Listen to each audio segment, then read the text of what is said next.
Sabar itu ternyata bukan hanya sabar ketika menghadapi ujian, tapi sabar itu ada 3. Sabar dalam taat, sabar dalam meninggalkan larangan, dan yang ketiga sabar menghadapi ujian. Maka yang ketiga saya terangkan sebuah hadis yang singkat. Orang yang mendapatkan ujian, Pak, sesungguhnya pahala mereka besar, walaupun tidak sebesar yang pertama dan yang kedua. Tapi Nabi kemudian menerangkan kepada kita, kelak pada waktu hari kiamat, Allah itu akan membagi manusia jadi 2. Yang pertama, ahlul afiyah, ahlul musibah, ahlul afiyah. Dalam riwayat Ibnu Majah, Rasulullah itu bersabda, manusia nanti ketika dikumpulkan di padang mahsyar dibagi menjadi 2. Ada yang pertama ahlul musibah, yang kedua ahlul afiyah. Ahlul musibah itu siapa? Orang yang di dalam hidupnya diuji terus oleh Allah, sakit, bangkrut, dan lain sebagainya. Ini namanya ahlul musibah. Ada yang kedua, ahlul afiyah. Ahlul afiyah itu jarang diuji, jarang sakit, jarang kemudian mendapatkan musibah dalam hidupnya. Bapak tahu, perintahnya Allah pertama kali kepada malaikat, uhsubu ahlul musibah. Hisab dulu ahlul musibah dulu. Yang ahlul musibah dihisab dulu, Pak. Dihisab, ditimbang, lalu kemudian ahlul musibah itu para malaikat berkata, ya Allah, ahlul musibah itu sudah habis.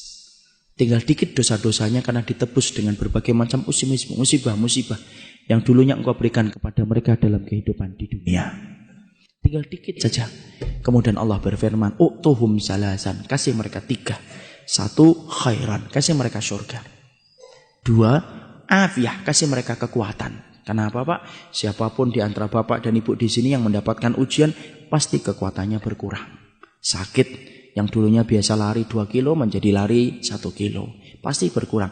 Diganti oleh Allah dengan kontan di akhirat. Kasih mereka kekuatan untuk mengganti kekuatan yang aku ambil ketika aku memberikan ujian bagi mereka di dunia.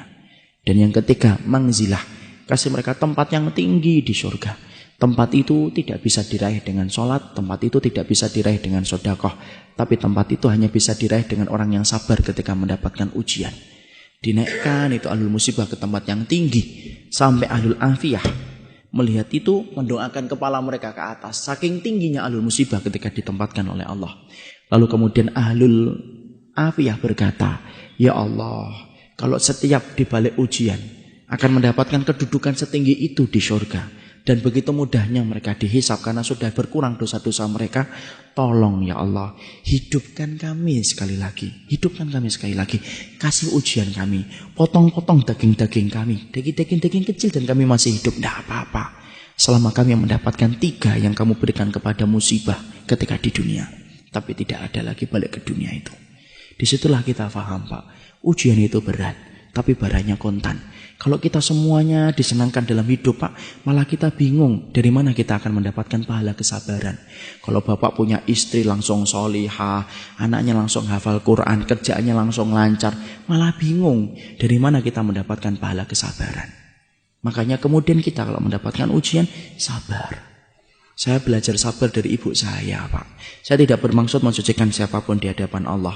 Tapi ibu saya dan bapak itu mendapatkan ujian yang menurut anak tidak ringan. Ibu dan bapak saya itu mendapatkan putra yang pertama Down syndrome, Pak. Berkebutuhan khusus. Anak yang kedua berkebutuhan khusus. Kakak laki-laki pertama saya umurnya 53 tahun. Kakak perempuan saya 43 tahun. Dan itu berkebutuhan khusus, Down syndrome. Mandi harus dimandikan, makan harus dikondisikan, tidur harus disediakan. Itulah yang menjadikan saya tidak bisa keluar kota. Sampai beberapa lama, paling-paling setengah tahun baru sekali, 2 kali. Karena kemudian setelah pasca meninggalnya ibu, saya merawatnya. Tapi saya belajar dari kesabaran ibu saat itu. Saat itu saya ketika kecil, Pak, SMP, saya masih ingat, kadang-kadang ibu kalau makan di warung itu tidak pernah malu beliau. Selalu digandeng kakak saya. Dan tidak pernah ditinggalkan di mobil. Saya anak SMP, wajar, malu, Pak. Saya ngomong dan komentar, Bu ditinggal aja di mobil. Kan orang pada ngeliatin. Kan kita tahu, Pak, masyarakat Indonesia tidak bisa ngelihat sesuatu yang agak beda dikit, kecuali pasti dilihat terus. Ibu saya ngomong, ya apa-apa nak, biarkan saja. Ibu yang kemudian akan megangin, kamu duduk di jauh-jauh dari ibu, tidak apa-apa. Di rumah ibu bilang, tahu nggak nak, kadang-kadang tobat belum tentu nasuha. Kadang-kadang istighfar belum tentu hati kita khusyuk. Tapi kalau kita mendapatkan ujian, dititipkan anak yang semacam ini, kalau kamu sabar, tiap hari dihapuskan dosa-dosamu walaupun kamu tidak tobat dan tidak istighfar, selama kamu ikhlas dan ridho. Dan saya akhirnya Pak, setelah bisa di pondok, tidak ada perkara yang saya cari tahu pertama kali kecuali apa? Hisab orang yang Down syndrome dan hisab orang yang gila semenjak kecil. Orang gila itu para ulama bagi dua. Gila setengah perjalanan hidupnya, maka mereka dihisab. Ada yang gila yang kedua, Pak. Gila dari kecil, Down syndrome dari kecil. Maka mereka itu tidak dihisab oleh Allah. Mereka akan ditanya oleh Allah tentang satu pertanyaan saja. Ata'rifuni, kamu kenal dengan saya atau tidak? Kalau anak-anak itu menjawab, iya kami kenal engkau ya Allah. Langsung Allah masukkan ke surga. Tidak ada hisab salat, tidak ada hisab puasa, tidak ada hisab amal apapun. Karena mereka bukan mukallaf dalam kehidupan di dunia. Makanya saya ingat betul ketika ibu saya pernah nyisirin kakak saya. Ibu saya kemudian ngomong kepada kakak saya, nak, nanti kalau kamu sudah di surga, jangan lupakan ibu ya, jangan lupakan bapak, jangan lupakan adikmu. Karena kamu nanti insya Allah menjadi penduduk surga. Karena Allah cabut kenikmatan sementara di dunia dan pasti Allah balas di akhirat. Kakak saya tidak ngerti apa-apa, ya cuma diusap-usap kepala ibu saya. Dan sampai hari yang terakhir, ibu saya masih memandikan, masih kemudian mengganti bajunya, sampai malamnya beliau terserang dengan jantung. Selama 51 tahun beliau merawat itu. Dan saya belajar di situ apa?